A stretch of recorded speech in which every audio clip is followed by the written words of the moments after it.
recuse diri saya daripada membuat apa-apa keputusan mengenai perkara tersebut. Bukan, soalan saya, adakah usul tersebut dikemukakan? Usul untuk menggantikan Yang di-Pertua? ada. Adakah usul sedemikian? Kerana saya tengok dalam order paper tidak ada. Dan saya baca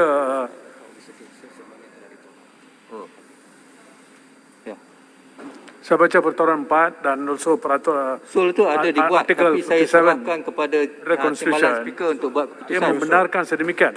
Adakah ia telah dikemukakan? Itu soalan saya. Betul. Memang pemberitahu diberikan, ya. Public knowledge is already there. Can you just confirm whether it's there? Then if it's so, why it's not in the order paper? Yang betul. Itu sebab saya kata usul-usul itu pemberitahunya telah diberikan kepada pejabat saya, dan saya telah menulis surat kepada semua pengusul-pengusul bahawa saya tidak akan membuat apa-apa keputusan mengenainya, dan keputusan mengenai usul-usul tersebut saya serahkan kepada Timbalan Speaker. Terima kasih. Yang betul. Ya. Bila membuat keputusan sedemikian, at least datang ke Dewan ini untuk memberitahu semua ahli parlimen, baru kita tahu. Kita baca dalam surat khabar spekulatif dan sebagainya. Jadi adalah usul tersebut, betul? Ada. Jadi kenapa ia tidak disenaraikan? Boleh jadi kerana Timbalan Speaker menolaknya lah, saya rasa. Bukan, kalau tolak pun mesti ada berita sekurang-kurangnya yang di-Pertua boleh memberitahu kenapa ia ditolak. Saya tak boleh beritahu lah sebab saya tak involve langsung tentang apa tu keputusan yang dibuat tu. Can we have the Deputy Speaker now supaya membuat keputusan sebelum kita? Tuan Speaker, ini baru berlaku. Sorry? Saya antara ahli parlimen yang membuat usul itu. Ya. Dia saya menerima jawapan. Ya. So, oleh kerana kita mahukan penjelasan daripada Timbalan Speaker, saya rasa elok Timbalan Speaker menjawab perkara ini. Kami perlu jawapan. Itu ditanya pada tadi lah masa... Ya, ini baru dibangkitkan.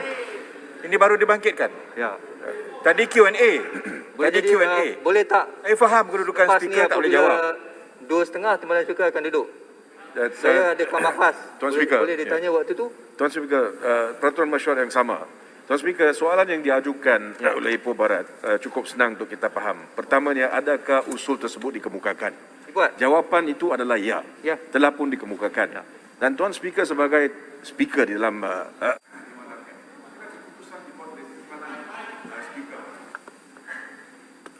apabila keputusan dibuat oleh Timbalan Speaker, sudah semestinya Tuan Speaker juga tahu keputusan Saya tak itu. tahu. Tuan Speaker ada satu tanggungjawab untuk ambil tahu. Saya tak tahu. Tuan dan Speaker saya tak perlu mau. ambil tahu kerana ini adalah satu usul yang cukup penting dan saya nak tahu. Saya serahkan kepada yang berhormat Timbalan Speaker. Ya, saya tapi- dah tulis surat kepada semua pengusul-pengusul. Tapi bukankah Tuan Speaker juga hendak tahu sama ada ataupun tidak? Tuan Speaker ada sokongan daripada semua ahli parlimen untuk menjadi speaker? Yalah, tapi Itu sangat penting. Adakah Tuan Speaker tidak berani untuk kita mengusulkan usul itu supaya kita dapat satu keputusan usul tu daripada telah pun Dewan dibuat, ini dan sama saya ada ataupun serahkan tidak Tuan kepada Speaker yang berhormat layak Timbalan menjadi speaker Speaker. untuk Dewan Rakyat Ya. ini?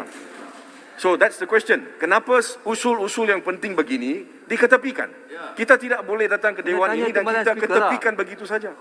Yang Berhormat, saya dah kata, Ya. saya tak melibatkan diri langsung di dalam keputusan tersebut. Ya, tapi Sebab keputusan tak itu elok. mesti tahu, bukan melibatkan diri. Tapi apa keputusan itu takkan tak Saya Tuan Speaker tak diberitahu tahu. telah ditolak. Alasan dia? Kena tanya dia lah sebab saya tak Tuan tahu. Speaker perlu tahu. Bagaimana Tuan Speaker tak tahu? Jangan bagi saya jangan suruh saya terangkan kenapa, sebab saya tak involve dalam perbuatan tersebut. Baik. Ya, tolong tanya yang Tuan berhormat Speaker, Timbalan kalau Tuan Timbalan Speaker tidak- Speaker menolak usul, Ya. that is a grave misconduct on the part of the Deputy Speaker. Sudahlah. Tanya dia lah, tolong. There cannot be tyranny. Tolonglah. Tanya Timbalan Speaker lah, saya dah cakap.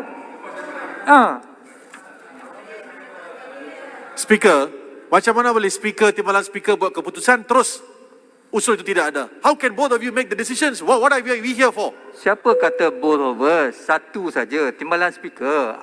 You yourself know that, you are a lawyer. When I'm in a position of conflict, so saya tak boleh buat apa-apa keputusan mengenai perkara tersebut. I recuse myself. Kalau saya buat keputusan mengenai perkara itu, sure YB juga yang akan komplain kan. So saya tak nak involve Saya dah kata awal-awal, saya tak nak involve tentang diri saya. Saya serahkan kepada Timbalan Speaker. Tapi perkara itu Dato' Edward perlu Ketua. dibawa ke Dewan ini. Dato' Edward Ketua. Macam mana Timbalan Speaker bincang, lepas itu terus lesap usul itu. Saya tak bincang langsung dengan dia. Saya tak sentuh langsung kecuali dengan menulis memorandum kepada beliau untuk